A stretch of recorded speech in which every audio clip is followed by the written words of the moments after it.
प्रार्थना। गुरुर्ब्रह्मा गुरुर्विष्णु गुरुर्देवो महेश्वरः गुरुः साक्षात् परब्रह्म तस्मै श्री गुरवे नमः। ओम शांति शांति शांति। Alright. Yes, hello everybody. किसी ने कुछ किया है होमवर्क एक्सरसाइज? किसी को कुछ शेयर करना है? ऑलराइट। तो अगर नहीं है तो मैंने जो शेयर किया था, लेकिन एक्सरसाइज पढ़ी नहीं थी, ये मैंने चौथे चैप्टर की, राइट। तो हमने जो पढ़ा था कि अवेयरनेस का इम्पोर्टेंस उन्होंने समझाया, और अवेयरनेस का अनुभव भी कैसा होता है, सजगता का, ये भी उन्होंने समझाया। Awareness as in more of consciousness, वो सिंपल सजगता नहीं होती, थोड़ी गहरी होती है। ओके, प्रैक्टिस क्या है ये पढ़ेंगे हम। So we are on page number 69 and practice is expanding self awareness। अपनी ही सजगता को कैसे हम बढ़ाते जा सकते हैं और सूक्ष्म बनाते जा सकते हैं। अगेन उन्होंने हर चीज उन्होंने 3 या 4 स्टेप्स में दी है, वैसे ये भी 4 स्टेप्स में उन्होंने दी है। पहला स्टेप है sensing your body. Set yourself in a comfortable chair, close your eyes, sense whatever you are aware of in your body, starting from the top of your head and proceeding down to your feet. Notice sensations, temperature, tension, emotions, energy, movement, and so on, including no feeling or sensation.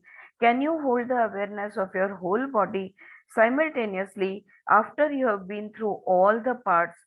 What is your overall sense of yourself when you finish? Okay, और एक दो जन अगर videos on रख सकते हैं तो please रख लो। सो पहला जो स्टेप है, ये पहला स्टेप है कि अपने ही शरीर को जानना।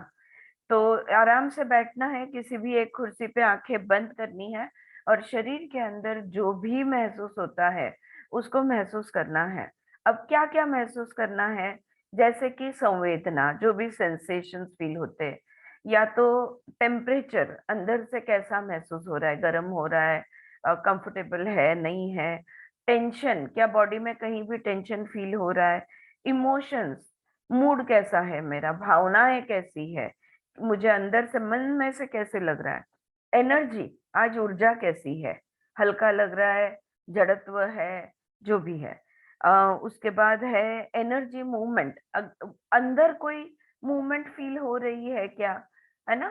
अब आप बोलोगे मूवमेंट यानी कैसे? जैसे देखो, भूख लगती है या गैसेस होते हैं, तो अंदर से हमें पेट में मूवमेंट फील होती है। तो अगर ध्यान दोगे तो ऐसे बहुत सारी मूवमेंट फील हो सकती है, जैसे कि हृदय की जो बीटिंग है, हार्ट बीट्स है, या तो श्वास है हमारा, या तो हमारे पेट, जैसे हम श्वास लेते हैं तो पेट आगे पीछे होते रहता है। अलग अलग प्रकार की मूवमेंट होती है। तो ये सब फीलिंग सेंसेशन हमें महसूस करना है। और कैसे करना है? सर से स्टार्ट करना है, पैरों तक जाना है। अब पूरे बॉडी का होने के बाद, सर से लेके पैरों की उंगलियों तक, ये देखने के बाद पूरे शरीर को क्या आप देख सकते हो? Can you feel your body as a whole is one question, and what is your overall sense of your self when you finish? अब पूरा शरीर को तुमने देख लिया, खुद को देख रहे हो, तो तुम्हें कैसा महसूस हो रहा है, तुम्हें क्या लग रहा है? ये देखना है। अब स्टेप 2, लुकिंग एंड लिसनिंग, देखना और सुनना। Open your eyes and bring your attention into the experience of looking and listening. First notice the experience of looking at what's around you. Pay more attention to the overall experience of looking.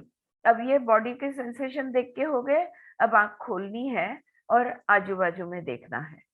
हाँ, जो भी नजर के सामने दिख रहा है वो सब देखना है। और ये देखने का अनुभव कैसा महसूस हो रहा है? You know, we look at things, we don't really see them, right? So when you are seeing, जब देखने की क्रिया कर रहे हो, तभी कैसा महसूस हो रहा है ये देखना है, इस पर ध्यान देना है। और देखने का जो अनुभव है, यानी कौन सी चीज पे देखो, seeing patterns, colours and shapes, आकार देखो, रंग देखो, पैटर्न्स देखो, कहाँ पे कैसे कैसे पैटर्न्स दिख रहे हैं, कैसे कैसे कलर्स दिख रहे हैं, आकार क्या क्या दिख रहा है, then to anything in particular you are seeing. तो ओवरऑल, हाँ, ऐसा नहीं कि एक चीज वस्तु को सिलेक्ट कर लिया और उसको देखते बैठे, नहीं। अगर ऐसे आप देखते हो, तो मैं जैसे ये रूम में बैठी हूँ, तो ये रूम रेक्टेंगुलर है, या ज्यादातर, अब मुझे, मैं जब अभी देख रही हूँ तो मेरे ध्यान में आ रहा है कि there are a lot of horizontal and vertical lines, whether it is of the showcase or the window or the grill or the cupboard, but it's all, lines. तो सडनली मुझे ये पैटर्न्स ध्यान में आ रहा है, या तो जो बेड है वो भी एक लाइन में है, तो एवरीथिंग हैज लाइंस। तो इस तरह से आजू बाजू में ओवरऑल देखना है। These are two of your most, sorry, do the same with listening. Be aware of yourself as someone who is looking and listening. देखो भी और सुनो भी। हाँ, अभी तो मैंने सब, मैं यहाँ पे क्लोज करके बैठी हूँ because I don't want disturbance, but fan की फिर भी आवाज आ रही है। तो देखना भी है और सुनना भी है, दोनों करना है। These are two of your most common activities. ये क्यों करना है? क्योंकि अधिकतर हम ये दो इंद्रियों को ज्यादा यूज करते हैं, कान और आंख। इससे बहुत संवेदना, बाहर का जो भी कुछ ज्ञान है, वो सब कुछ ग्रहण करते हैं। But normally you focus on what you perceive and not on the experience of looking and listening itself. अभी नॉर्मली मैं यहाँ पे क्यों देखूंगी? अगर मुझे मेरा हेडफोन चाहिए या मैंने कुछ कहीं रखा है और वो चीज चाहिए, तो मेरी आंखें उस चीज को ढूंढ रही है, वो बाकी सब नहीं देख रही है, बाकी सब ब्लर्ड हो जाता है, सिर्फ वो चीज को नजर ढूंढती रहती है, राइट? ये जनरली हम लोग करते हैं। लेकिन अब भी वो कह रहे हैं कि ओवरऑल देखो, तुम ना कुछ ढूंढ रहे हो, ना कुछ कोई एक चीज को देख रहे हो, ये पूरा का पूरा देखने में, महसूस होने में कैसे लग रहा है, और क्या आवाजें कौन सी आ रही है, और बिल्कुल कोई आवाज नहीं है, तो there is this, I what we call it as the noise of silence. बहुत ज्यादा शांत हो जाता है ना, तो एक अलग सा साउंड आता है कान में, बहुत ज्यादा शांत हो तो उसको सुनो, राइट? तो ये स्टेप 2 हो गया। अब step 3, awareness during the day. अब दिन में सजगता कैसे रखे? During the rest of the day, when you can remember, bring your attention back into your body, become aware of the activities of listening and looking. पूरे दिन में जब जब हो सके, जब जब याद आए, तब शरीर में कैसा महसूस हो रहा है, जो स्टेप 1 है वो करो। और स्टेप 2, लुकिंग एंड लिसनिंग, सुनना, देखना और सुनना, इसको भी जब जब याद आए तब करो। Notice where you are regardless of what is occurring. Don't assume that your observation about what seems to be taking place or what seems important reflects the entire picture.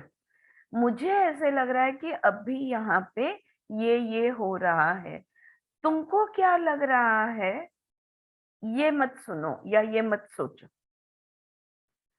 जो भी दिख रहा है, सुनाई दे रहा है, समझ आ रहा है, सिर्फ उसको देखो। ओके? तुम्हारी ओपिनियन नहीं चाहिए, तुम्हारा ऑब्जर्वेशन चाहिए।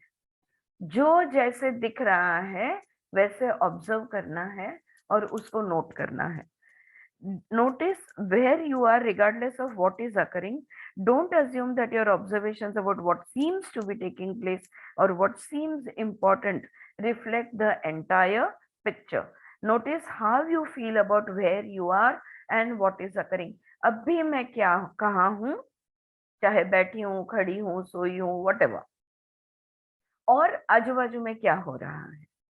और ये जब हो रहा है, तब जो भी महसूस हो रहा है उसको महसूस करना है, बस। Okay, so that's the step he's saying. Be aware of yourself if someone who is looking. ये मैं देख रही हूँ, ये मैं ऑब्जर्व कर रही हूँ, ये मैं अनुभव ले रही हूँ, उस पर ध्यान दो। अनुभव लेने की क्रिया पे ध्यान दो, ऐसा वो कह रहे हैं। No, yeah. So step 3, I was reading. Notice how you feel about where you are and what is occurring. जो भी हो रहा है उसके बारे में आपको कैसे फील हो रहा है, वो अच्छा है या बुरा है, जजमेंट नहीं करना है। तुम्हें ठीक लग रहा है या नहीं लग रहा है, ऐसा नहीं देखना है।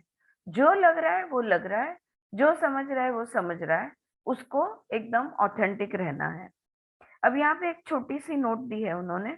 Do these moments of self remembering as often as you can with the intention that they will happen easily and naturally.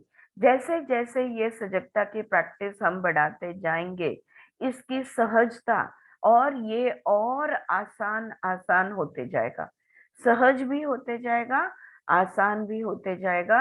ये इंटेंशन बनाइए और प्रयत्न पूर्वक दिन में जितनी बार हो सके उतनी बार इसका ट्राई करना है। Don't be surprised if at first you have to stop what you are doing to sense yourself. अब स्टार्टिंग में क्या होता है कि रुक जाना पड़ेगा, और मैं क्या कर रही हूँ ध्यान देना है, तो तुम जो भी कर रहे हो वो रुक के तुम्हें ऑब्जर्व करना पड़ेगा। ये स्टार्टिंग में होगा, लेकिन बाद में क्या होगा, आदत प्रैक्टिस के बाद में तुम जो भी कर रहे हो उस चीज को तुम सजगता से देखोगे बिना रुके। लाइक अब मैं जानती हूँ मैं बोल रही हूँ, जानती हूँ मैं पढ़ रही हूँ, जानती हूँ सामने मुझे आप लोग दिख रहे हैं, ये मैं समझाने की कोशिश कर रही हूँ, and I am also in the observation mode, and I can see and I can listen and I can read all at the same time. I can feel my body also if I wish to. अगर मैं आपसे ये बात करते करते अगर मेरा ध्यान मेरे पैरों के अंगूठे पे ले जाना है तो मैं ले जा सकती हूँ, या अभी पेट में क्या महसूस हो रहा है ये मुझे अगर देखना है तो मैं देख सकती हूँ। This is the expansion of awareness, जहाँ पे अधिक चीजें हमें एक साथ समझ में आती है। ठीक है, तो ये प्रैक्टिस से होता है, बड़ी आसानी से होता है, लेकिन प्रैक्टिस चाहिए। So go ahead and stop for a few moments. अगर तुम्हें रुकना पड़े कुछ क्षणों तक ये देखने के लिए कि क्या हो रहा है, तो रुक जाओ, देख लो। अरे मुझे मेरे पेट में क्या हो रहा है, फील हो रहा है, रुको, देख लो, फिर वापस बात करना स्टार्ट करो या पढ़ना स्टार्ट करो या जो भी कर रहे हो वो कर रहे हो। ठीक है। अब स्टेप 4, अवेयरनेस व्हाइल फंक्शनिंग। अब जब काम करते करते सजगता, when you feel ready, choose an activity simple enough that you can do the task and have enough attention left to notice yourself doing it. Actually ना हम लोग ये रोज करते ही है, लेकिन हम लोग ये अनकॉन्शियसली करते हैं। हम लेक्चर भी सुनती हूँ, घर काम भी चल रहा है, हाथ काम कर रहे हैं, पैर काम कर रहे हैं, कान सुन रहे हैं, सोचना नहीं पड़ता है कि अब रोज का काम है, बरसों से वही करते आ रहे हैं, तो वहां पे ध्यान देने की जरूरत नहीं होती। ऑलराइट, तो ये ऑलरेडी क्षमता हमारे में है, लेकिन हम सजगता से नहीं करते, हम अनजाने में करते हैं या अनकॉन्शियसली ये करते हैं। तो अभी हमें जान कर करना है, सजगता के साथ करना है। तो इसके लिए प्रैक्टिस के लिए अगर नहीं हो रहा है तो प्रैक्टिस के लिए ऑटोमेटिक जो तुम काम करते हो ना, वो काम कोई तो भी एक सिलेक्ट करो। राइट, जो रोज का काम है, डस्टिंग हो सकता है, घर में कुछ रोज का जो काम रहता है वो, ऐसा कुछ सिलेक्ट करो, और वो टाइम पे मेरे बॉडी में क्या महसूस हो रहा है। लाइक रोटी बना रही हूँ लेकिन शरीर में मुझे क्या महसूस हो रहा है, क्या क्या हो रहा है कहाँ पे। ऑलराइट, इसको ध्यान दो। After a while you will find you can wash dishes, drive a car, perhaps even talk on the phone while still sensing yourself। Car भी चला रहे हो, फोन पे बात भी हो रही है, और महसूस भी हो रहा है मेरा हाथ कहाँ पे है स्टीयरिंग व्हील पे, या मेरे पैरों में कैसा महसूस हो रहा है, या मेरे बॉडी में कैसा महसूस हो रहा है। ये सब एक साथ कर पाओगे। With practice you will be able to maintain open self awareness through sensing, looking and listening as you go about your day. तो धीरे धीरे ये आदत से सब सेंसिंग, लुकिंग एंड लिसनिंग, ये तीनों चीजें हम एक साथ कर पाएंगे. All right. Hi, Suchitra. We just started. I was just finishing the exercise. जे प्रॅक्टिस व्हॉट्सअपवर मी दिली ना, तेवढं फक्त आता वाचून काढलं. Okay. Now we are starting new new chapter. नया चैप्टर का नाम है, नए चैप्टर का नाम है व्हाट इज जज्ड. लेकिन उसके पहले इनके जो गुरु है, बायरन ब्राउन के जो गुरु है A.H. आल्मास, उनकी डायमंड हार्ट के बुक 2 जो है, उसके पेज नंबर 117 पे लिखा है, you think you must use effort to make your self aware. तुम्हें ऐसे लगता है सजगता के लिए बहुत ज्यादा प्रयास करना होगा या प्रयत्न करना होगा. That's not true. लेकिन ये सच बात नहीं है. Effort always restricts your awareness. अगर तुम प्रयत्न करोगे तो सजगता तुम्हारी कम हो जाएगी. And you need to see how you are restricting it. और जब तुम प्रयत्न करोगे तो सजगता को कैसे हम कम कर रहे हैं, रोक रहे हैं, ये देखना जरूरी है. It is natural and effortless to be completely aware. देखो, सजग रहना ये सहज भी है और सहज है, और दोनों भी, नेचुरल और एफर्टलेस, ये दोनों शब्द के लिए सहज ही शब्द आता है. कि प्रयत्न नहीं लगता इसको, ये प्रयत्न पूर्वक नहीं करना पड़ता, ये सहज होता है, अपने आप होता है. क्या? सजगता. लेकिन बट यू इंटरफियर इट. लेकिन तुम इसमें बाधा डालते हो. अब कैसे?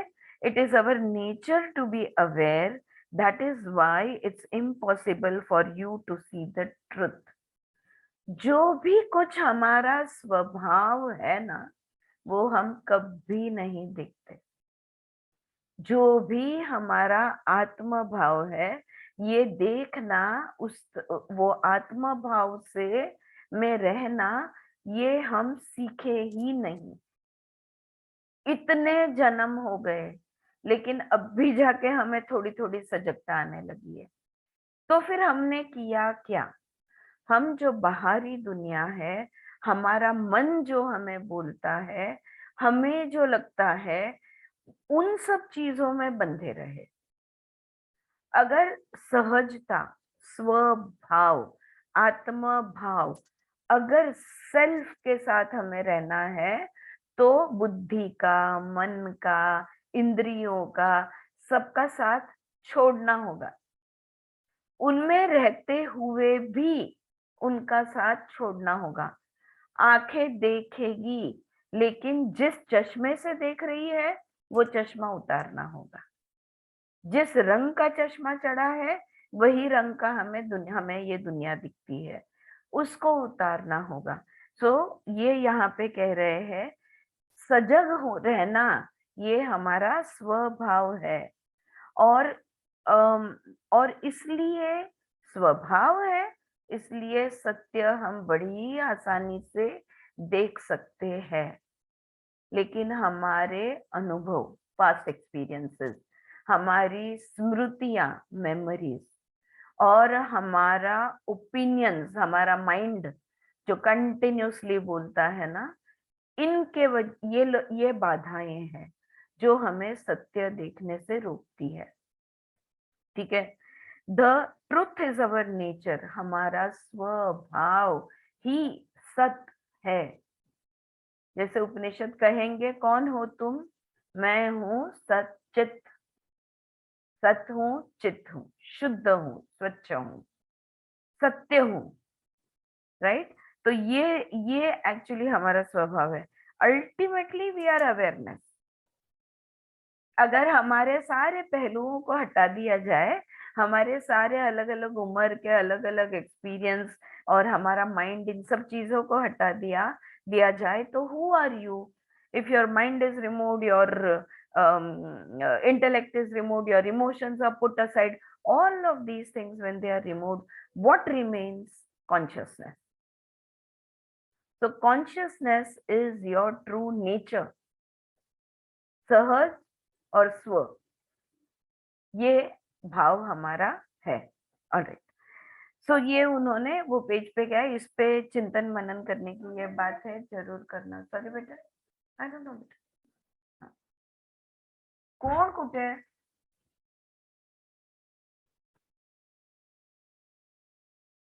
ऑलराइट, आता नाउ वी विल, हम लोग आगे बढ़ते हैं।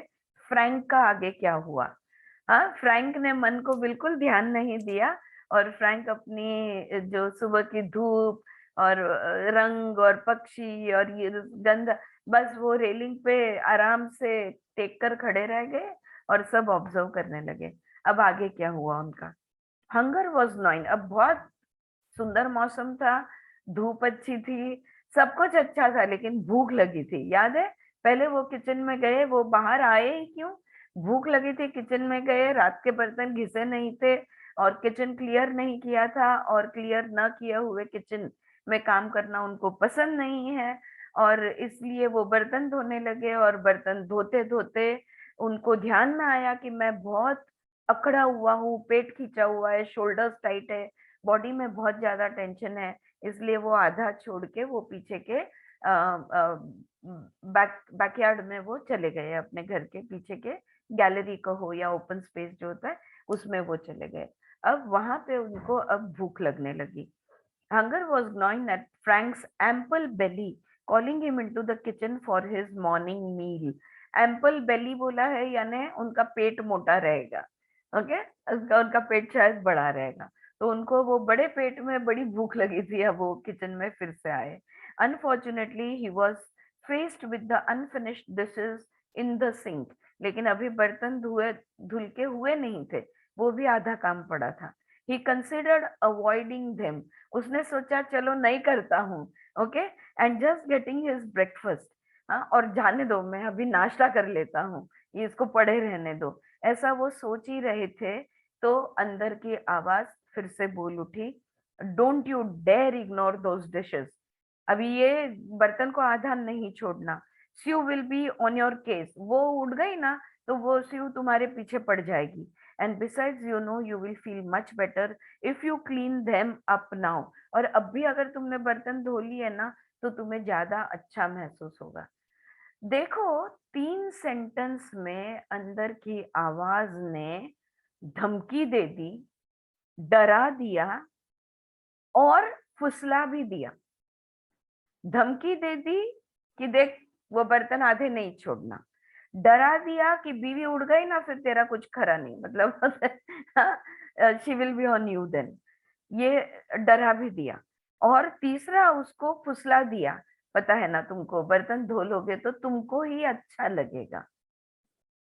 हाँ, अगर ये स्टेप बाय स्टेप हम लोग महसूस, ये पढ़ते नहीं आते, तो ये 3 चीजें हो रही है हमारी ध्यान में नहीं आती।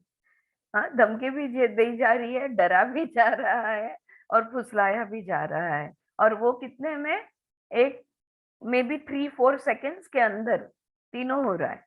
After putting the last clean dish in the rack, यानी धमकी सुन ली और उन्होंने बर्तन धो लिए, और आखिरी बर्तन धुला हुआ उन्होंने रख दिया। Yes Mamta, you want to say something? साम दाम दंड भेद।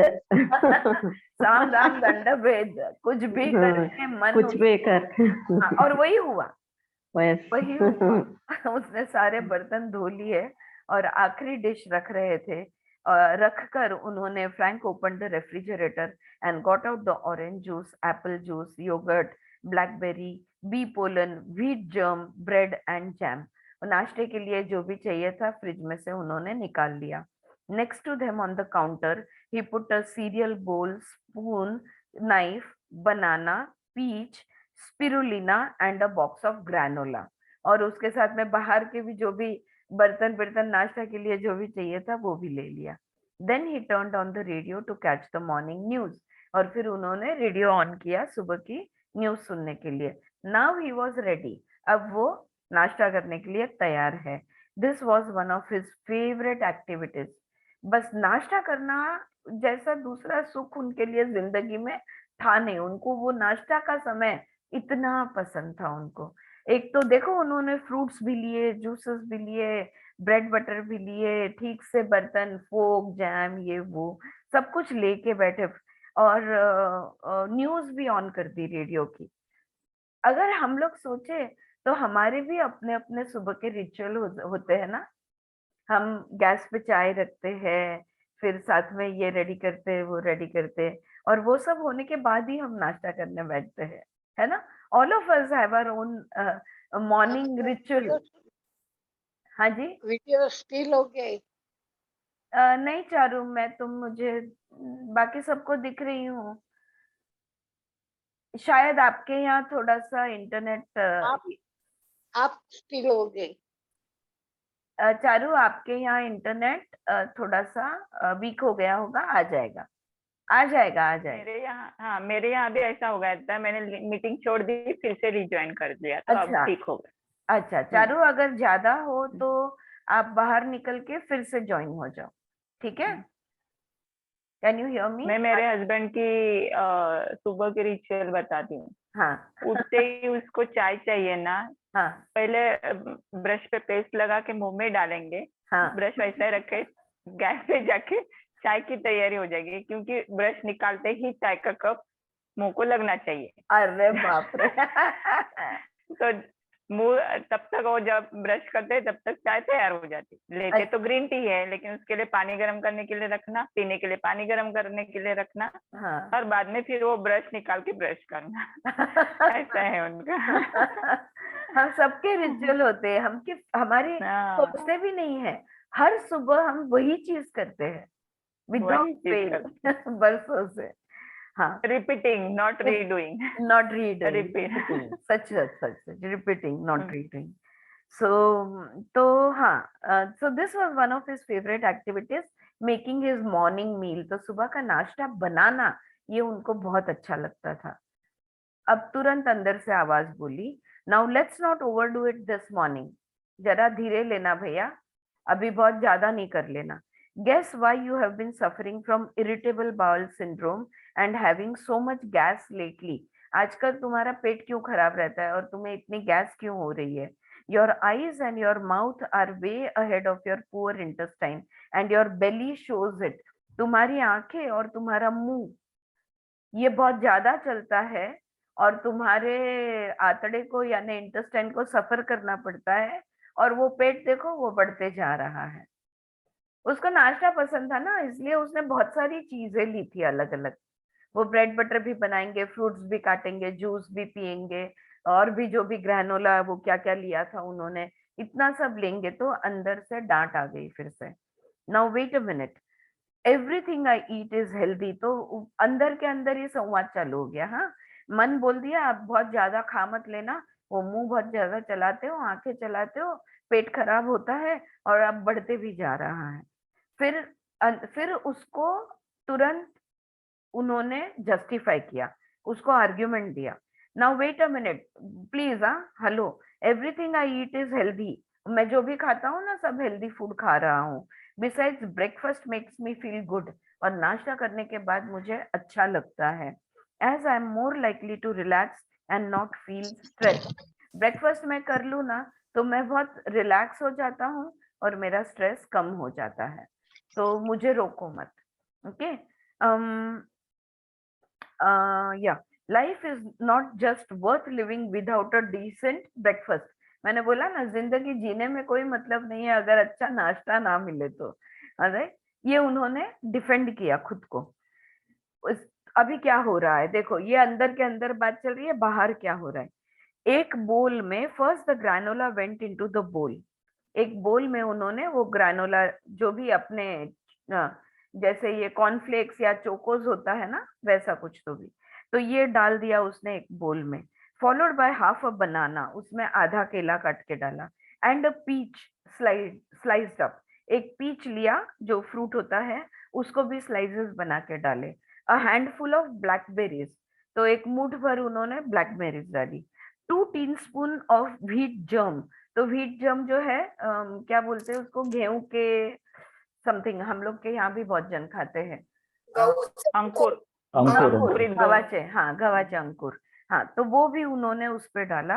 And one of bee pollen, अब ये बी पोलन क्या है मुझे नहीं पता, वो भी एक डाला।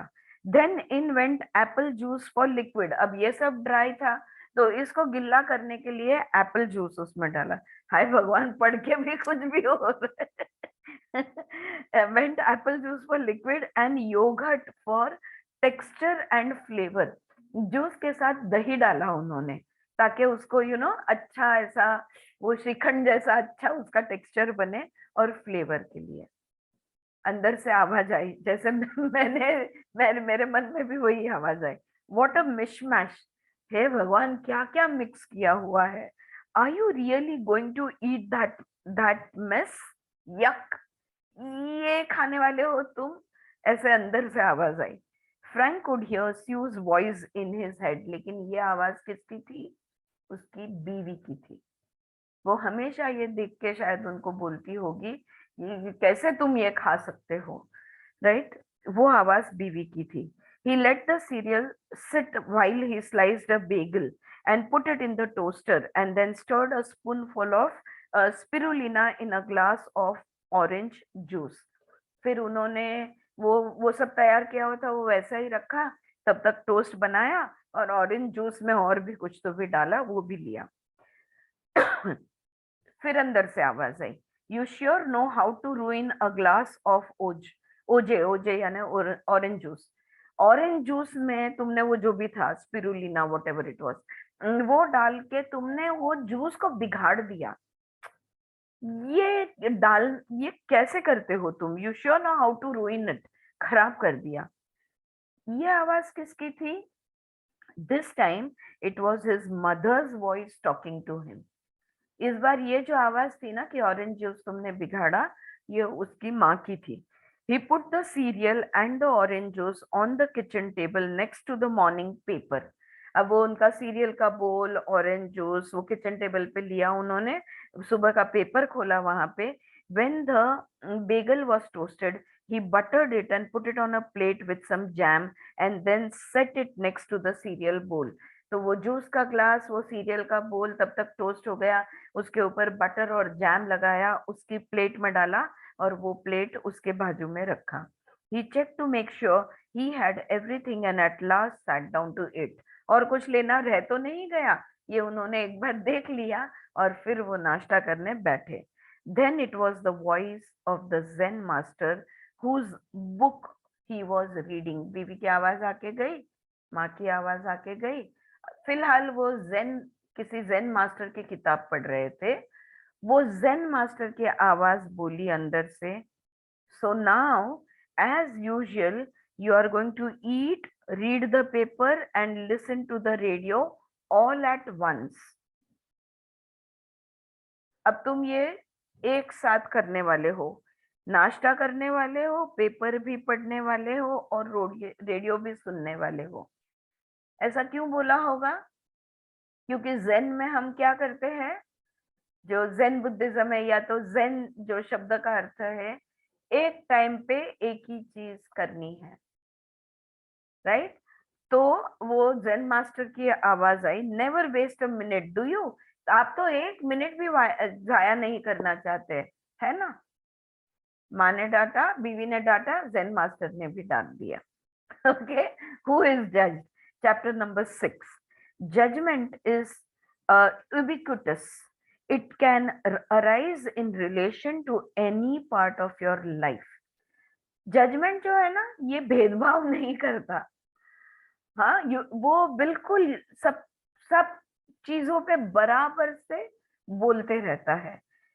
तुम्हारे जिंदगी का कोई भी पहलू हो, उस पर जजमेंट तुम निकालोगे।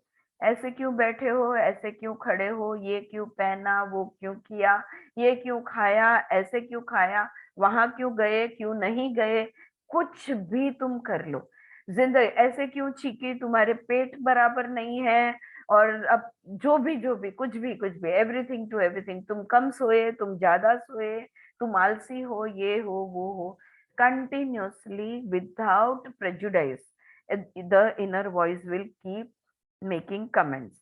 You can and will find yourself under attack about, देखो अब कौन सी चीज के, अब मैंने तो आपको थोड़ी बताई, लेकिन यहाँ पे उन्होंने पूरी लिस्ट दी है कि कौन सी चीजों पे अंदर की आवाज अटैक करती है। ठीक है, जज करती है हम कह सकते हैं, या अटैक करती है। हमने अब डिसाइड किया है कि जजमेंट को हम सेल्फ अटैक बोलने वाले हैं। तो कौन सी चीजें? योर बिहेवियर, तुम्हारा बर्ताव, your belongings, your home, your habits,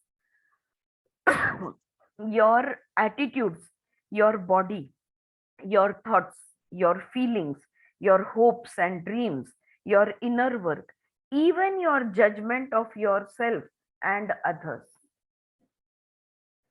खुद के बारे में जो भी तुम्हारा जजमेंट है उस पे भी जजमेंट पास होगा, दूसरों के बारे में तुम्हारा जो जजमेंट है उस पे भी जजमेंट पास होगा। कोई जिंदगी का ऐसा पहलू नहीं है कि जिस पे जजमेंट नहीं होगा। Because of this fact, this book focuses more on the form and process of judgment than on the content. इसलिए इस किताब में कौन सी चीज पे जजमेंट दिया जा रहा है, वो चीज को ज्यादा उस चीज को ज्यादा नहीं इंक्लूड किया है, या क्योंकि वो किसी भी चीज पे हो सकता है, लेकिन जब जजमेंट होता है तो वो कैसे होता है, उसका स्वरूप क्या होता है, इस पर ज्यादा ध्यान दिया गया है। Ultimately the many objects of self attack are interchangeable. अब तुमने नाश्ता, उन्होंने नाश्ता लिया तो भी अटैक, पेपर लिया तो भी अटैक, रेडियो लगाया तो भी अटैक, बर्तन घिसे तो भी अटैक, आधे घिसे तो भी अटैक, पूरे घिसे तो भी अटैक, हर कुछ भी करेंगे तो उनपे ये अटैक चालू रहता है। One moment you will feel attacked from the unsatisfying relationship you are in. The next moment the attack has shifted to your appearance, followed by the state of your kitchen. अब तुम्हारे संबंध जिसके भी साथ है, तुम्हारा पार्टनर, हस्बैंड, वाइफ, जो भी हो, स्पाउस, जिसके साथ तुम्हारा संबंध है वो अच्छा है या नहीं है, उसमें तुम्हारी कितनी गलती है, ये जजमेंट तो अभी बस हो ही रहा है। उतने में मैं दिखने में कैसा हूँ, कैसी हूँ, अब मेरे बाल ऐसे है वैसे है, अब मेरा शरीर ऐसा है वैसा है, उस पे से जंप मारेगा, किचन की हालत कैसी बुरी है। तो हमारा माइंड, चित्त वृत्ति, इतनी सारी वृत्तियां, नॉन स्टॉप वृत्तियां। और पतंजलि को तो सच्ची मानना चाहिए, because I see Mamta and Suchitra and Madhavi, everyone nodding, all yoga teachers. Patanjali को मानना चाहिए कि इतनी सारी वृत्तियों को उन्होंने सिर्फ 5 में वर्गीकरण कर दिया। विपर्य विकल्प नाही, आपले काय प्रमाण, विपर्य विकल्प, निद्रा, स्मृति, हाँ स्मृति, वृत्तयः पंचतया क्लिष्टा क्लिष्टा, 5 में उन्होंने डिवाइड कर दिया। बहुत मास्टर स्ट्रोक दिया है उन्होंने, लेकिन वृत्तियां एंडलेस। यस सुचित्रा, बोल बोल। हा, मला आणि हे म्हणायचंय की जेव्हा पतंजलीने ह्या 5 वृत्ती डिस्क्राईब केल्या, तेव्हा म्हणजे हे आत्ताचं जे युग आहे तेव्हा तर काहीच नव्हतं ना, म्हणजे तेव्हा वृत्ती तशाही कमी होत्या तेव्हा, तरीही त्यांना त्या वृत्ती त्रासदायक वाटल्या। तेव्हा तर टीव्ही नाही, मोबाईल नाही, नेटवर्क नाही, काहीच नाही, डिस्ट्रॅक्शन कमी, सायन्स डेव्हलप झालेलं नव्हतं, तरी त्यांना जेवढ्या वृत्ती उत्पन्न होत होत्या, तयार होत होत्या, त्यांना म्हणजे आपल्याला तर किती काम करावं लागणार आहे थोडक्यात। करेक्ट। आणि त्यातून प्रमाण, विपर्य, विकल्प तरी पण समजू शकतो का, निद्रा आणि स्मृतीला त्यांनी इन्क्लूड केलं, which is such an amazing. सोए तो अच्छे सोए, ज्यादा सोए, कम सोए, रुकता ही नहीं है, इतना क्यों सोए, ऐसा क्यों सोए। निद्रा तुम्हारी क्लिष्ट बन सकती है, तुम्हें सता सकती है, स्मृतियां हमें तो सताती ही है ना। ही हैज लाइक कंप्लीटली पूरा कंसाइज इंक्लूजन उनका है। So you are attacked, 1 minute को इस पे अटैक हो रहा है तो दूसरे मिनट पे उस पे अटैक हो रहा है, moments later you are attacking yourself for your depress. और फिर रिलेशनशिप क्यों खराब है, और मैं दिखने में कैसी हूँ, और ये मेरा किचन में क्या हो रहा है, ये सब सुनते सुनते ऑब्वियसली मैं डिप्रेस फील करने लगूंगी, मेरा मूड बिगड़ने लगेगा, बराबर है, क्योंकि ये इतना मेरे को इतनी जगह से मेरे पे अटैक हो रहा है। फिर डिप्रेस क्यों हो करके अटैक आएगा। डिप्रेस करके फिर डिप्रेस क्यों हो, इस पर attack, and later you are attacking yourself for your depressed and hopeless attitude about things. तुमको तो बस सब चीज में नेगेटिव ही दिखता है, पॉजिटिविटी तुम्हारे में है ही नहीं। हाँ, ये भी अटैक चालू हो जाएगा। Whereupon you find yourself righteously critical of the garden crew moving the lawn next door. और ये देखते देखते पॉजिटिव थिंकिंग करना है वगैरह, क्यों इतना सब हर चीज में प्रॉब्लम ही तुमको दिखते हैं, और बाजू वाले के घर के सामने लोग काम कर रहे हैं, उनकी गलती कहाँ और कैसे हो रही है ये भी आप बोलोगे। how they are not doing a good job, how they are doing a bad job. When you have a little distance, the chameleon like quality of the judge's concerns can sometimes become quite laughable. अगर खुद को ही दूर से देखो ना कि कैसे गिरगिट की तरह रंग बदलते रहता है, तो खुद को ही बहुत हंसी आएगी। Nevertheless, in the interest of developing awareness of self-judgment when it arises and why, it can be helpful to look at the significant area of self-attack that almost everyone deals with. क्यों होता है और कैसे होता है, ये अगर हम समझ जाए, कब कब होता है ये सेल्फ अटैक और क्यों होता है, ये अगर हम समझ जाए तो हम उससे डील कर पाएंगे। By occupying your mind with the specific details of your personal experience, you can easily believe that your problems are unique. अगर तुम अपनी कोई भी एक चीज को देख लोगे ना और उसको ऑब्जर्व करोगे, तो तुमको लगेगा कि यार ये सिर्फ मेरी प्रॉब्लम है, यू नो, मेरी खास प्रॉब्लम है। That is not true. Hello, हाँ, सबकी प्रॉब्लम सेम ही होती है, that is not true. We do not all find the same faults in ourselves, but the categories of faults for which we attack ourselves are remarkably few. जैसे अब भी हमने बोला ना कि पतंजलि ने कैटेगराइज कर दिया है इतनी सारी वृत्तियों को सिर्फ 5 में, वही वो बोलते हैं कि शायद मुझे मेरे हाथ से प्रॉब्लम हो, शायद तुम्हारे में से किसी को पैर से हो, किसी को पेट से हो, किसी को सर से हो, लेकिन है तो शरीर से ही ना। तो उसको हम लोग को 10 जन को 10 बॉडी पार्ट्स हम लोग देंगे कि नहीं मेरा प्रॉब्लम बॉडी के ये पार्ट में है। वो जैसे हम बॉडी मेडिटेशन करते हैं तब हर एक का बॉडी पार्ट अलग होता है कि जहाँ पे प्रॉब्लम हमको मिलता है, लेकिन है तो बॉडी ना। वर्गीकरण करने जाए तो वो एक ही में बैठेगा, physical body, that's it, right. So you will discover that the जज इज नॉट वेरी क्रिएटिव। फिर ध्यान में आएगा कि अरे ये जज बहुत स्ट्रांग है, ऐसा हमको लग रहा था, लेकिन नहीं, हाँ, खोदा पहाड़ निकला चूहा। ये थोड़ा सा आकर लगेगा आखिर तो शरीर के बारे में ही बात कर रहा है। Unfortunately it doesn't need to B.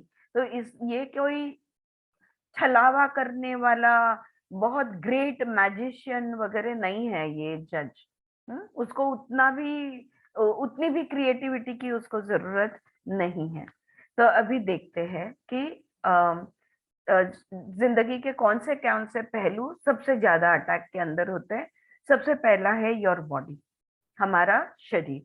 Your body is the most visible and tangible expression of who you are, and thus the easiest target for the attacks of your judge. हमारा शरीर सबसे स्थूल है और ये हमारा सबसे दृश्य विजिबल दृश्य स्वरूप है। तो मैं जो स्व हूँ, मैं जो कॉन्शियसनेस हूँ, मैं जो आत्मा हूँ, इसका सबसे स्थूल रूप यानी मेरा शरीर। क्लियर? Okay, alright. सो और वो स्थूल है, दिखाई देता है, इसलिए सबसे ज्यादा अटैक इस पर होता है क्योंकि वो विजिबल है। मन पे हम ज्यादा अटैक नहीं करते क्योंकि मन दिखता नहीं है, जो दिखता है उस पर सबसे ज्यादा अटैक होता है। you judge yourself about your appearance in relation to the shape and size of your body and its part. हम खुद को, शरीर को कैसे जज करते हैं? हमारा शेप और हमारे साइज जो है बॉडी का और उसके अलग अलग बॉडी पार्ट्स है, इसके ऊपर हम जज करते हैं। यू आर टू शॉर्ट, नाटे हो, तुम शॉर्ट हो।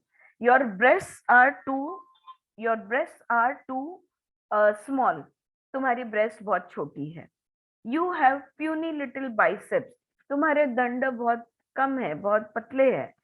Your penis is pitiful, you are losing your hair, तुम्हें टक्कल हो रहा है। Your skin is getting all wrinkled, अब तुम्हारा बुढ़ापे, तुम्हारी उम्र होती जा रही है तो वैसे तुम्हारी त्वचा ढीली होती जा रही है। यू जज your self for what you do to your appearance, what a lousy makeup. तो एक तो शरीर को पहले जज करते हैं, उसके बाद में ये शरीर के ऊपर जो भी चढ़ाते हैं उसको भी जज करते हैं। जैसे कि अरे कितना बकवास मेकअप किया है तुमने, you must not have been awake this morning, तुम सुबह टाइम पे उठे नहीं। Your hair hasn't been seen a brush in days, कितने दिनों से बाल नहीं बनाए, कंघी नहीं की। पर्पल नेल पॉलिश, कौन लगाता है पर्पल नेल पॉलिश?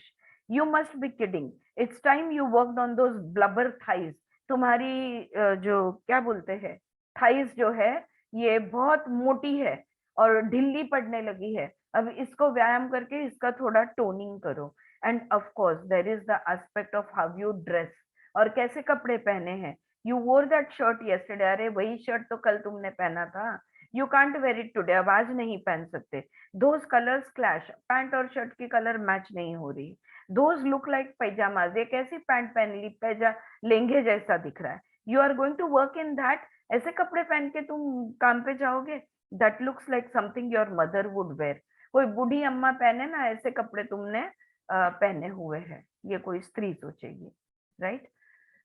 बताओ, शरीर पे हम कमेंट करते हैं और शरीर के ऊपर जो भी चढ़ाते हैं उस पे भी हम कमेंट करते हैं। आज छोटी ठीक आई नहीं आज मेरे बाल चपटे हैं, क्या क्या क्या क्या कमेंट सुनने मिलते हैं अब अगर सोचे तो but appearance is only one dimension of your body that you tend to judge, though attacks on appearance are often the most constant and vicious.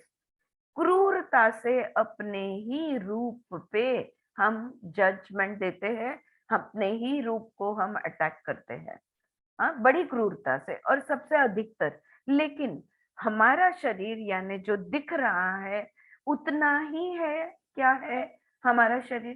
क्या सिर्फ जो विजिबल है, जो अपीयरेंस है, उतना ही नहीं है। You also attack the way your body functions and response. हमारा शरीर जिस तरह से काम कर रहा है उसको भी हम अटैक करते हैं, हमारे शरीर की प्रतिक्रियाओं को भी अटैक करते हैं। अगर बिजली कड़क गई और तुम डर गए तो भी डांट देते खुद को, क्या है ये, इतना हिलने की क्या जरूरत थी, इतने क्यों हिल गए तुम, राइट? शरीर को, तो शरीर के हर हर क्रिया, ये मेरा पेट है ना, मुझे हमेशा तकलीफ देता है, ये मेरा पैर, ये मेरा घुटना, ये मेरा back, my back is a big issue, क्या पूछो मत, हर एक चीज के बारे में हम कंप्लेन, या स्किन के लिए कंप्लेन होती है, पता नहीं कौन से। You can attack, you also attack the way your body functions and response. अब देखो शरीर को और हम कौन सी चीज के लिए डांटते हैं। You blame it for accidents, अगर गलती से चक्कू से हाथ कट जाए या पैर पे कुछ गिर जाए तो भी खुद को डांट देते हैं। मिस्टेक्स, अगर गलती हो जाए तो भी खुद को डांटते हैं। फेलियर्स एंड इलनेस, बीमार हो जाए तो भी डांट देते हैं। और अगर शरीर अगर फास्ट नहीं भाग सके और बस मिस हो गई या ट्रेन मिस हो गई तो भी शरीर को डांट कि कितना स्लो हो तुम। ऐसे भी हम फेलियर्स के लिए भी खुद को डांट देते हैं, बीमारियों के लिए भी डांट देते हैं, as well as for lack of support, lack of motivation and lack of capacity. ये शरीर ना मेरा साथ कभी नहीं देगा, शरीर साथ नहीं देता, ये हमारी कंप्लेन होती है। मोटिवेशन, मेरे बॉडी की ऊर्जा बहुत जड़ है, इसमें से कुछ प्रेरणा ही नहीं मिल रही, ये भी बोलते हैं। लैक ऑफ कैपेसिटी, यार मेरी ये ताकत नहीं है, मैं नहीं इतने सूर्य नमस्कार निकाल सकती, राइट, या मैं नहीं ये इतना दौड़ सकती, या इतना स्पीड से चल सकती, या इतना स्पीड से काम कर सकती, या जो भी हो। You always lack of capacity, क्या क्या कहते हैं हम खुद को? Just remember that your back gives out on you just when you need it. देखो, ख्याल रखो, जब पीठ की सबसे ज्यादा जरूरत है तब तुम्हारी पीठ बिगड़ जाएगी। You always get sick when you have a lot to get done. जब कोई बहुत ज्यादा काम आ जाता है तुम बीमार हो जाते हो। ये भी डांटते हैं हम। women love how you look but wait until they get into bed with you। स्त्रियों को तुम बहुत अच्छे लगते हो, तुम दिखने में हैंडसम हो, लेकिन कपड़े उतारो तो पता चलेगा वो कितना तब देखेंगे कितने अच्छे लगते हो। You always lose your damn voice just when it's time to stand up for yourself. जब भी मुंह खोल के बात करने की जरूरत होती है तभी तुम्हारी आवाज बंद हो जाती है। ये भी डांटते हैं। You can't trust your body, शरीर पे भरोसा नहीं किया जा सकता। Do what the doctor says, वो डॉक्टर जो बोल रहा है ना वही गपचुप करो, तुम तो कुछ कर नहीं सकते। These attacks will become part of a vicious cycle when behaviors begin to take on an addictive quality through overeating, drugs, smoking and drinking। और अगर जो भी हम समझ चुके हैं कि ये आदतें गलत है, जैसे कि ज्यादा खा लेना या गलत चीजें खाना या ड्रग्स हो या स्मोकिंग हो या ड्रिंकिंग हो, जो भी शरीर के अंदर हम जो भी ग्रहण करते हैं, जो भी शरीर के अंदर डालते हैं, और ये अगर हमारी व्यसन है जब हमें कुछ, तो ये अटैक्स रोज होते हैं। रोज डांट पड़ती है, रोज बातें सुननी पड़ती है, रोज गालियां खानी पड़ती है। Alright, those behaviors will be the object of the self attack as well as a way to try and escape them। तो सेल्फ अटैक क्या साधन बन जाता है, लेकिन वही चीजें करेंगे खुद से भागने के लिए। व्यसन क्या है? Anything that what is addiction or what we call as harmful habits। okay, harmful habits, why do we harm ourselves? हम खुद का नुकसान करते हैं। क्यों करते हैं नुकसान? इन्हीं चीजों से भागने के लिए हम नुकसान करते हैं। खुद से भागने के लिए हम खुद का ही नुकसान करते हैं, और फिर उसी बात पे से हमें अटैक होता है। अगेन एंड अगेन हमें रोज अटैक हम पर होता है, और फिर वो अटैक से भागने के लिए फिर वही चीजें करते हैं। आदत हो गई। ठीक है। A more subtle area of attack, especially relevant in the process of self-understanding, is your attitude towards your body। एक सूक्ष्म घात होता है। ये जो सूक्ष्म घात है, सटल अटैक जो है, वो तुम्हारे शरीर के तरफ तुम्हारा attitude. As you pay attention to your experience, you inevitably become aware of how little you actually sense your body from moment to moment, how little you pay attention to it, and how little you trust and you value it as your home। ये शरीर हमारा घर है। जैसे जैसे हमारी सजगता बढ़ती है, जैसे जैसे वो जो लास्ट चैप्टर की जो प्रैक्टिस दी ना, ये अपने ही शरीर के अंदर देखो क्या हो रहा है, कौन से सेंसेशंस फील हो रहे हैं, कौन से एक्सपीरियंसेस हो रहे हैं, ये सब चीजों को देखो। तो वो जैसे हम देखते जाएंगे तब हमारे ध्यान में आता है कि हम शरीर को कितना कम ध्यान देते हैं। These realizations can be uncomfortable। Okay, तो हमारे शरीर की तरफ बिल्कुल ध्यान नहीं है। उस घुटने ने या उस पीठ ने आवाज दी थी, नहीं ध्यान दिया। फिर रोज आवाज देते रहा महीना भर, फिर भी नहीं ध्यान दिया। शायद 1 साल, फिर भी नहीं ध्यान दिया। तब फिर उसने जोर से आवाज देना शुरू किया। जब उसने जोर से आवाज देना शुरू किया तब हम चिढ़ गए। क्या ये पीठ, क्या ये मेरा पैर, क्या ये मेरा हाथ। हाँ, जब जोर से आवाज यानी ज्यादा दर्द होने लगा, तब हमको क्या हुआ? गुस्सा हुआ। एक तो वो आवाज दे रहा था, हमने ध्यान नहीं दिया, और अब जब वो तकलीफ बढ़ गई है तो हमको गुस्सा आ रहा है कि इसको तकलीफ क्यों हो रही है, इस चीज का गुस्सा आ रहा है, और उसके बाद वो फाइनली तुम्हें चिल्ला उठता है, और तभी हम उसको गाली देते हुए, कर्ज करते हुए डॉक्टर तक लंगड़ा के चले जाते हैं। तब भी हम रुक कर ध्यान नहीं देते, हम डॉक्टर के पास जाते हैं, उनको कहते हैं तुम ध्यान दो, लेकिन हम नहीं ध्यान देंगे। अब भी हम उसकी आवाज सुनने को तैयार नहीं है। So, these realizations can be uncomfortable if not painful and often lead to self attack. और ये जब हमारे ध्यान में आता है कि यार मैंने कभी खुद के शरीर को, जो मेरा घर है, इस घर को मैंने कभी भी प्यार से नहीं देखा, तब तकलीफ होती है, मन को तकलीफ होती है, और फिर और ऊपर से उस तकलीफ पर डांट पड़ती है। What is wrong with you that you can't even feel your body? हाँ, connecting to your body meditation जो लिया, तो मेरा बॉडी में कोई ध्यान ही नहीं जा रहा था, मेरा माइंड, मुझे कुछ और चीजें याद आ रही थी, या मैं सो गई, नींद लग गई, पता नहीं, पर मैंने आपने क्या गाइडेड मेडिटेशन में बोला वो मुझे कुछ याद नहीं आ रहा है। यानी तुम शरीर के साथ नहीं जुड़े। अब शरीर के साथ नहीं जुड़े, इसके लिए डांट पड़ती है कि you can't even feel your body, there must be something bad that you don't want to feel. कुछ ना कुछ डेफिनेटली गलत है, खराब है, इसलिए तुम महसूस करना नहीं चाहते।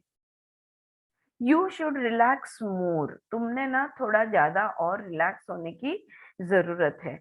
You have got a real problem if you don't even know what you want to eat.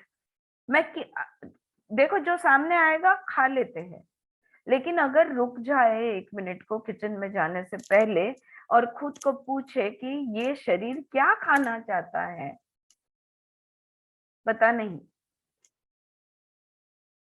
एक कॉमन जवाब है, क्या दूं बच्चों के साथ या इवन दूसरों के साथ, एक कॉमन जवाब है कुछ भी दे दो। हाँ, और मेरा स्टैंडर्ड आंसर होता है मेनू पे कुछ भी नहीं है, that item is not available. है ना, कुछ भी दे दो, क्या होता है भाई, क्या चाहिए, चाय चाहिए, कॉफी चाहिए, पीपल कांट डिसाइड, कुछ भी दे दो। तुम्हारा शरीर क्या मांग रहा है, ओ ओके, पूछने दो मुझे, आई कांट मेक आउट, मैं शरीर से कनेक्ट नहीं हो सकती, पता नहीं चल रहा है चाय चाहिए या कॉफी। ऐसे कैसे तुम शरीर से कनेक्ट नहीं हो सकते? तुम्हें उतनी भी संवेदनशीलता नहीं है, तुम्हारे में उतनी भी सेंसिटिविटी नहीं है। Non stop judgement, right? So why did you get sick right now? अभी बीमार होना था तुमको। Are you avoiding something? क्या किसी चीज से भागने की कोशिश कर रहे हो? You care less about your body than about your car. तुम्हारी कार की कितनी तुम ख्याल रखते हो, लेकिन खुद के शरीर का ख्याल नहीं रख सकते। कितने जजमेंट्स अंदर से आते हैं, देखो। Self judgement in relation to your body reflects the tendency to see things in terms of different polarities. Polarities क्या होता है? ऑपोजिट। तो जो सेल्फ जजमेंट होता है ना, कभी इस एंड पे जाके जजमेंट मिलेगा, कभी उस एंड पे जाके जजमेंट मिलेगा।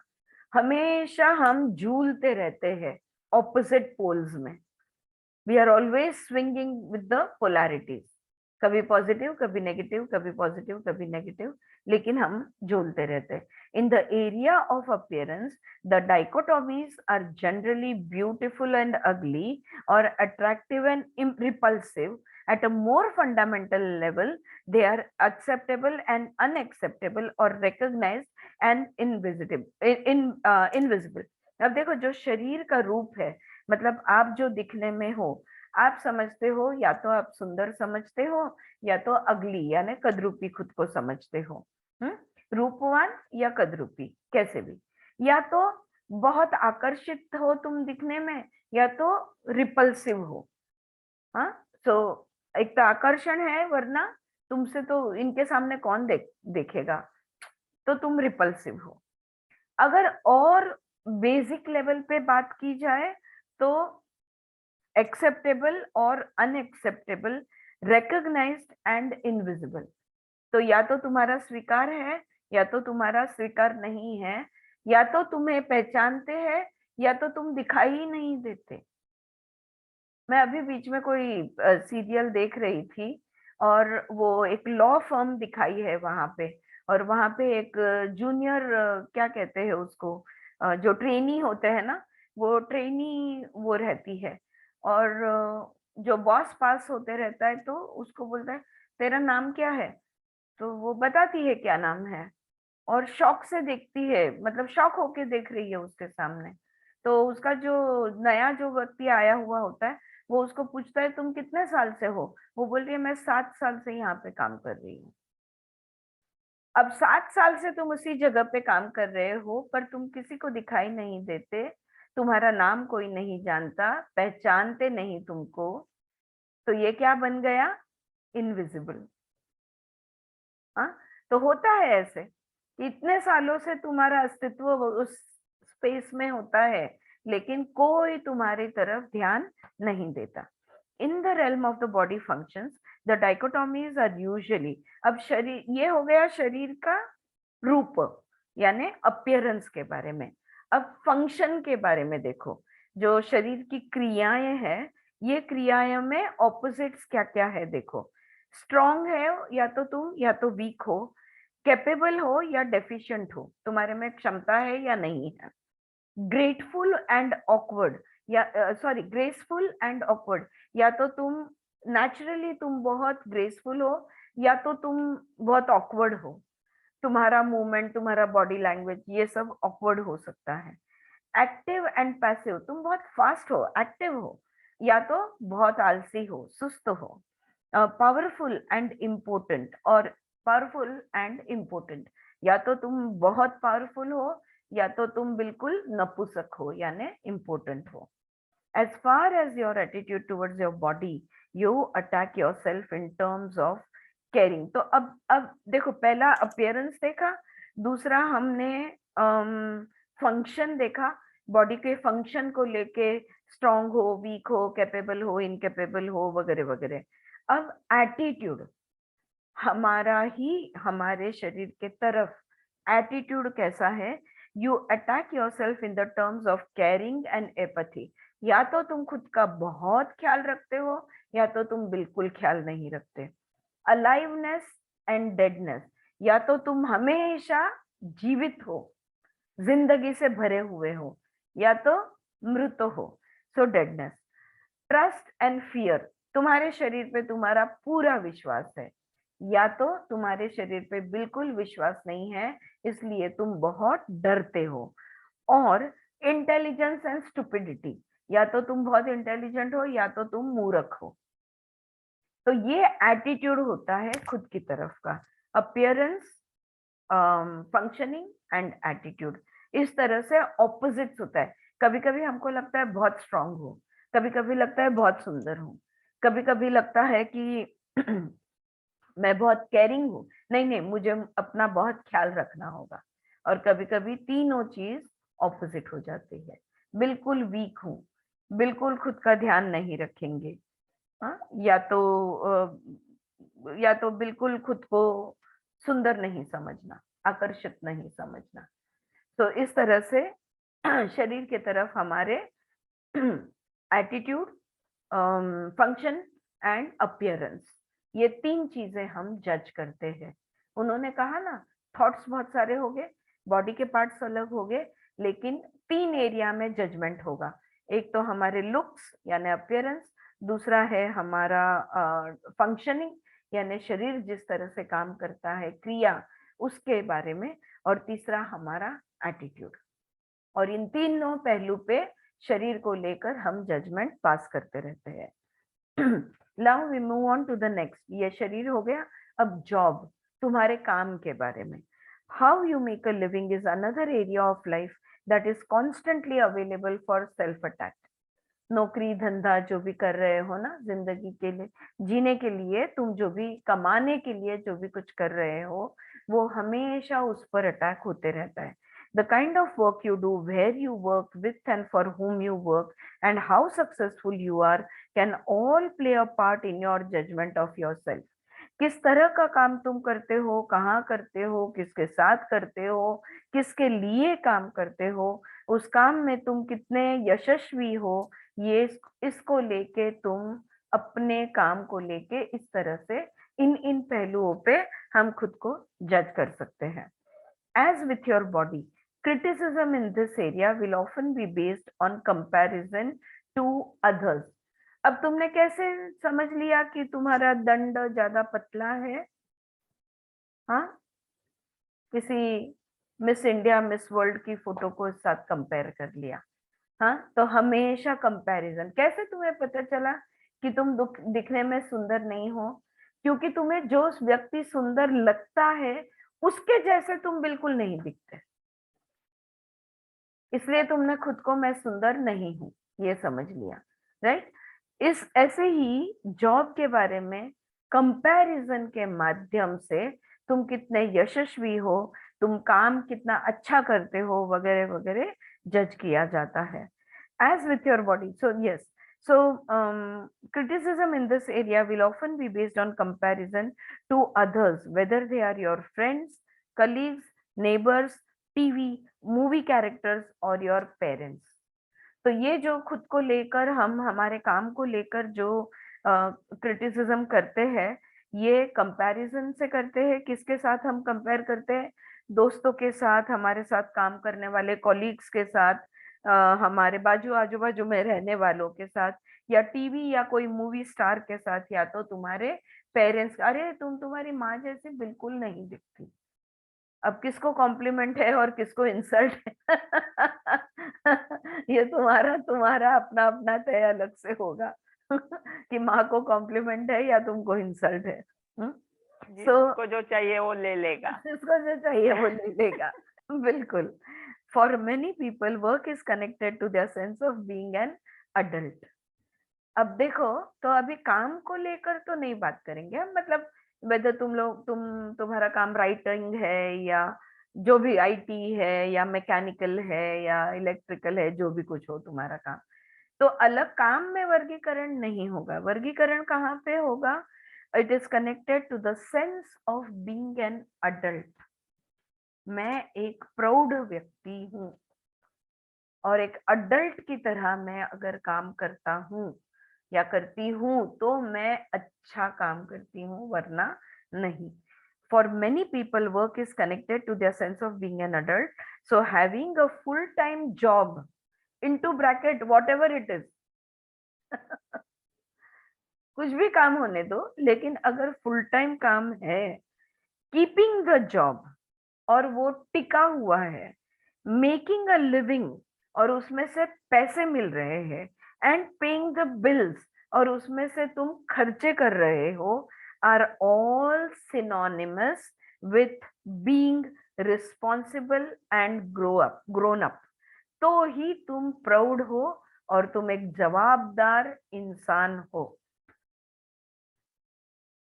ठीक है?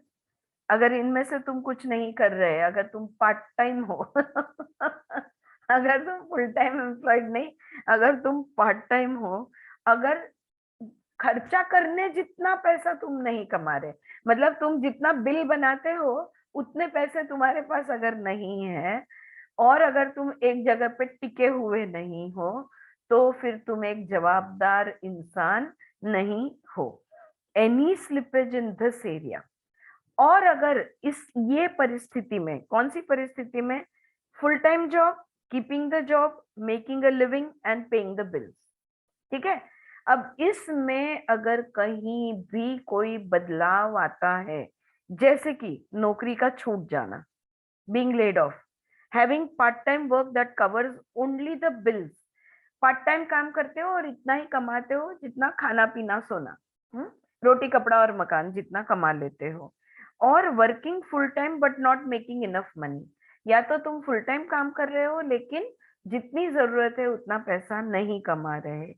subjects you to attacks about not being mature, adult, independent and able to take care of yourself. अगर तुम ये नहीं कर सक रहे हो तो जॉब में कोई प्रॉब्लम नहीं है, तुम्हारे करने में भी कोई प्रॉब्लम नहीं है, डायरेक्टली कैरेक्टर पे अटैक होगा। क्या अटैक होगा? तुम मेच्योर नहीं हो, तुम अडल्ट नहीं हो, तुम स्वावलंबी नहीं हो, इंडिपेंडेंट नहीं हो और खुद का ख्याल भी नहीं रख सकते, खुद की जरूरतें भी पूरी नहीं कर सकते। डायरेक्टली तुम्हारे व्यक्तिमत्व पे अटैक होगा। However you came to your job, whether you chose it, found yourself led to it or were forced to take it, you may be attacked about that process. अब ये जो नौकरी है, ये जो फुल टाइम जॉब है, ये जो फुल टाइम जॉब है, क्या ये तुम्हारे चॉइस का है या सहजता से अपने आप तुम इस नौकरी में, इस फील्ड में आ गए, या तो तुम्हारे पे ऐसी मजबूरी थी जिसके वजह से तुमको ये जॉब करना पड़ा?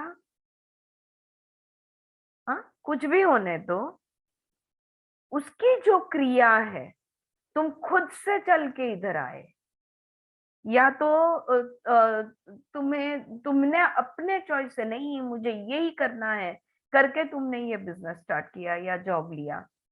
और तीसरा, अब क्या करे? हाँ, आपण काय म्हणतो आली है भोगाची। अगर अब क्या करे, मजबूरी का नाम गांधी जी, इसलिए तुमने वो ले लिया। कोई भी क्रिया, कोई भी माध्यम होने दो, अटैक तो होने वाला है। ये ही तुमने चूज क्यों किया और इस दिशा से तुम क्यों चले, इसमें क्यों चलकर आ गए? या तो तुमको जबरदस्ती थी, लेकिन फिर भी तुमने चॉइस करना चाहिए था, ये करना चाहिए था, वो करना चाहिए था, whatever. How could you have chosen to work here? 100 बातों का एक बात, यहाँ पे ये काम करने के लिए तुम क्यों आए? कैसे तुमने खुद को यहाँ पे आने दिया? Only a moron would have been so passive about where he ended up working. तुम्हारा जैसा महामूर्ख दूसरा कोई नहीं। ये महामूर्ख ही है जो अब जहाँ पे आज तुम हो ना, इस जगह पे आकर जो कर रहे हो वो करने वाला एक महामूर्ख ही हो सकता है। I told you to do more research before accepting that offer. मैंने तुमसे कहा था कि थोड़ा और माहिती ले लो, थोड़ी और इंफॉर्मेशन निकालो ये जॉब लेने से पहले।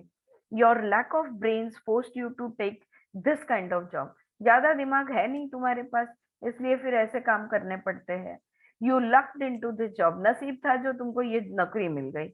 Let's see if you can hold on to it. अब नसीब से मिली है नौकरी, टिकते हो कि नहीं देखते हैं।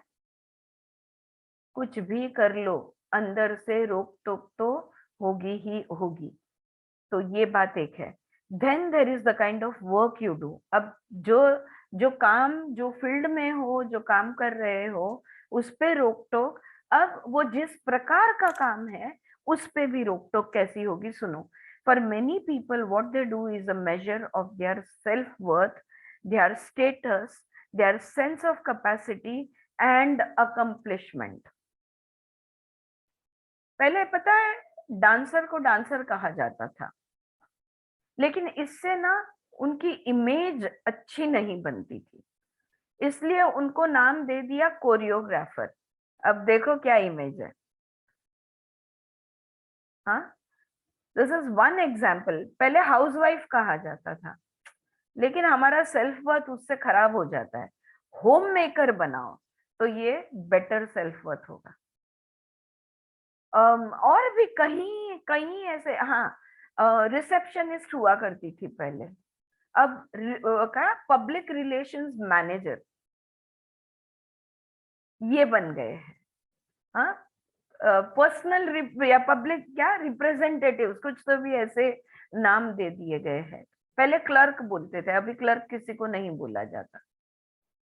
या so this is how that जो भी पोस्ट, जो भी पोजीशन पे हम काम करते हैं, इससे हमारी कीमत ठहरती है, इससे हमारा स्टेटस तय होता है, इससे हमारी क्षमता पता चलती है और हमने जिंदगी में क्या प्राप्त किया है, काय मिळवलं आयुष्यात, या प्रश्नाचं उत्तर पण इथेच येतो.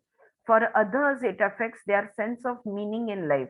उससे भी बुरा, मेरी जिंदगी को मतलब अगर कुछ मिले, अगर मैं कुछ करूं, भाई 24 घंटे घर में काम कर रहे हो और क्या करना है, नहीं नहीं, अगर मैं पैसा कमाने का कुछ काम करूं तो ही मैंने कुछ तो भी किया. अगर मैंने पैसा नहीं कमाया तो मैंने जिंदगी में कुछ नहीं किया. Right, this is the thing. Retirement होने के बाद, रिटायरमेंट के बाद भी एटलीस्ट 3-4 साल और अगर काम करने को मिल जाए तो करके लोग जॉब्स ढूंढते फिरते हैं या एक्सटेंशंस मांगते हैं. ठीक है, तो क्यों? क्योंकि it affects their sense of meaning in life. फिर मेरी जिंदगी को, जो अगर मैं हाउसवाइफ हूं तो मेरी जिंदगी को कुछ मतलब है. Do I like what I do? क्या ये, इसमें मुझे खुशी है? Does it reflect something special about me? Housewife होने से मेरा कोई स्टेटस बनता भी है या नहीं? Do I feel creative in it? ये काम बहुत जवाबदारी का, बहुत इम्पोर्टेंट काम मैं कर रही हूँ, ऐसा मुझे महसूस हो रहा है कि नहीं? अगर 5 जन का ऑफिस चला दो, 5 स्टाफ का, तो तुम्हारा बिजनेस है. लेकिन 5 मेंबर्स का घर चलाते हो तो तुमने क्या किया जिंदगी में? हाँ, अभी कुछ वो मराठी सीरियल आई कुठे काय करते, हाँ, समथिंग लाइक दैट, राइट? तो ये सवाल उठाए जाएंगे, right? Do I feel creative in it? Does it serve other people? ये करने से क्या फायदा, किसका फायदा होता है? किसी को तो भी कुछ तो भी फायदा होता है क्या? Thus, it is common for you to have conscious or unconscious standards about what work you do. तो conscious हो या unconscious हो, लेकिन अपने काम का एक स्टैंडर्ड तुम जज करोगे ही करोगे. Even the question of whether you consider it a job, क्या इस नौकरी को नौकरी बोल भी सकते हैं या नहीं? क्या इसको करियर कहते हैं? क्या ये एक प्रोफेशन है? और a calling reflects your investment in your work and offends your standards for yourself. तुमने खुद को कितना इसमें खुद को सैक्रिफाइस कर दिया या खुद को कितना इन्वॉल्व कर दिया, उसके ऊपर तुम्हारा काम को जज किया जाएगा, या तुम्हारा स्टैंडर्ड या लेवल कैसा है इसको जज किया जाएगा. जस्ट एक पैराग्राफ पढ़ती हूँ छोटा सा और फिर रुकेंगे. It is important to remember that whenever you create a standard, you are comparing yourself maybe not to others but to an ideal, and that means self judgment is active.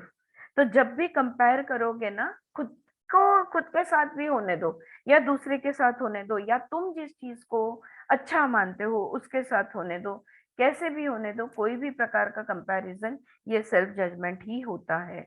The kind of work you do is the subject of self attack when you believe it is worthy of you, unworthy of you, when you don't like it, even if it is respectable or desirable, when you are not good at it or anticipate your own failure, or when it seems too easy or too good to be true.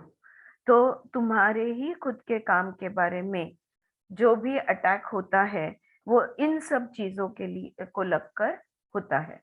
ये paragraph मैं कल दोबारा repeat करूंगी और इसको थोड़ा detail में हम देखेंगे. ऑलराइट, अभी के लिए यहाँ पे रुकते हैं.